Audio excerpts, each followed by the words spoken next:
কানপুর টেস্টে বাংলাদেশকে দাপটের সাথে হারিয়ে পুরো দুনিয়াকে ভারত দেখিয়ে দিল কেন তারা বিশ্বের সেরা দল। ম্যাচের শেষ 2 দিনে শুধুমাত্র ব্যাটিং, বোলিং কিংবা ফিল্ডিং নয়, ক্রিকেটীয় দর্শন এবং চিন্তায়ও বাংলাদেশকে নিয়ে তারা রীতিমতো ছেলে খেলা করেছে।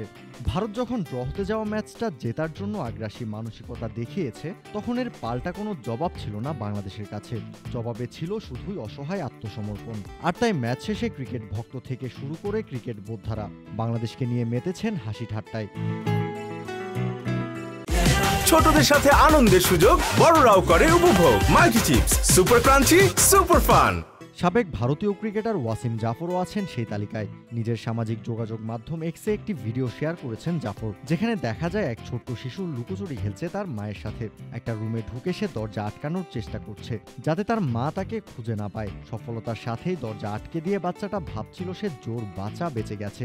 জাফরের শেয়ার করা ভিডিওতে ছোট্ট বাচ্চাটাকে তুলনা করা হয়েছে বাংলাদেশ দলের সাথে। কানপুর টেস্টের 3 দিন বৃষ্টিতে ভেসে যাওয়ার পর যারা ভেবেছিল ভারতের এখন জয়ের সম্ভাবনা নাই, ম্যাচটা ড্র হওয়ার পথে এগুচ্ছে, এখানেই বাচ্চাটার মতো ভুল করে বসে বাংলাদেশ। বাচ্চাটা দেখেনি, বুঝতেও পারেনি তার মা দরজা আটকে দেওয়ার আগেই রুমে ঢুকে ঘাপটি মেরে বসে আছে। বাচ্চাটা পেছনে তাকাতেই নিজের মাকে দেখে রীতিমতো ভূত দেখার মতো চমকে ওঠে। ভারত যে 2 দিনেও একটা টেস্ট ম্যাচ জয়ের সামর্থ্য রাখে, সেটা আজ করতে পারেনি বাংলাদেশ দলও। প্রথম দিনে কানপুর টেস্টে খেলা হয়েছে মাত্র 35 ওভার, পরের 2 দিন ভেসে যায় বৃষ্টিতে। শেষ 2 দিনে বাংলাদেশকে হারাতে ভারত কি করেছে তার দিকে একবার নজর দেওয়া যাক।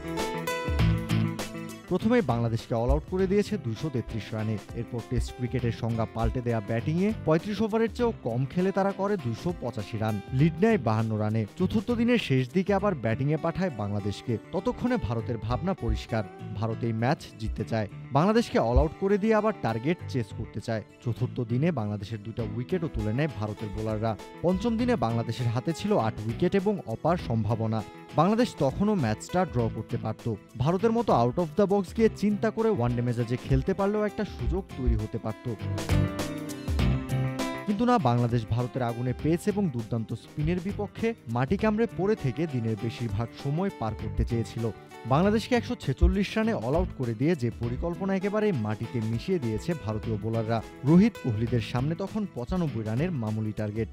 মার্কাটারি ব্যাটিংয়ে 7 উইকেট হাতে রেখে জয়ের বন্দরে পৌঁছে যায় ম্যান ইন ব্লুরা। আর লজ্জাজনক এক হারের স্বাদ পায় বাংলাদেশ।